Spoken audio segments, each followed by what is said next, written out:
So in this video, we are going to talk about how we determine what type of conic we have. So there are 4 different conics that we have gone through. So one is circles, one is ellipses, hyperbolas, and parabolas. And Alex explains it really confusing, but it's really actually not that confusing to determine whether you have a circle, an ellipse, a hyperbola, or parabola. And this is the part that's going to become really important if you are going on and taking the rest of calculus. Being able to look at something and saying, I know that's a circle, I know that's a parabola, I know that's a hyperbola, I know that that's an ellipse. Okay, so parabola is the easiest one to figure out. So parabola's only one of the variables, x or y, is squared. So that's how you can determine if you have a parabola, if only one of the variables is squared. So you can't have both x and y both being squared. Only one of them can be squared. All of the other ones, the x and the y are both squared. For circles, the x squared term and y squared term must be exactly the same. So they have to be the same number and the same sign.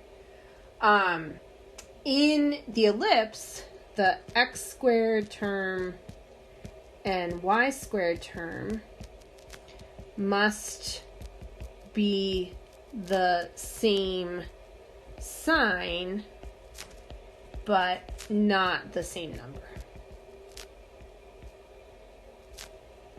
So they both have to be positive or they both have to be negative.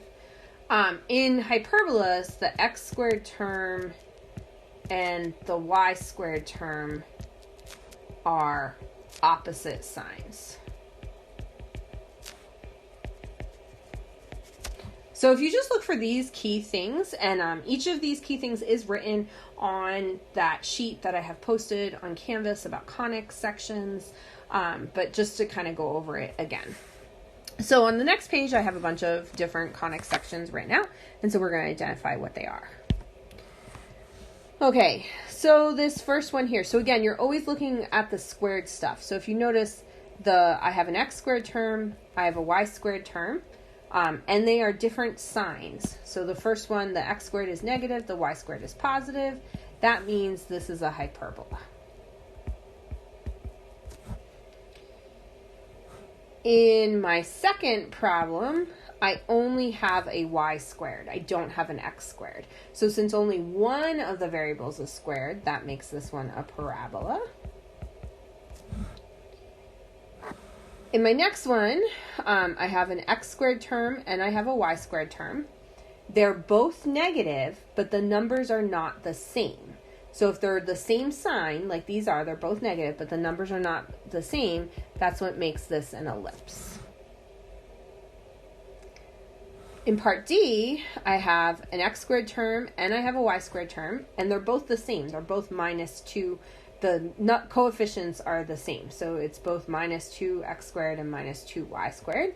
So this is a circle.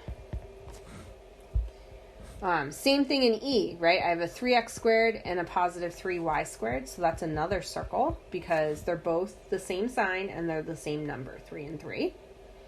And then finally in F, I have an x squared term and I have a y squared term. One is positive, one is negative. So that is a hyperbola. And so these are the types of problems that I like. And so this will be the type of problem you will see on the final exam. I will not ask you about trying to draw any of the conic sections. I also won't be asking you to find the foci or the vertices or any of that stuff for the conic sections, but I will be asking you to identify, classify what the conic sections are.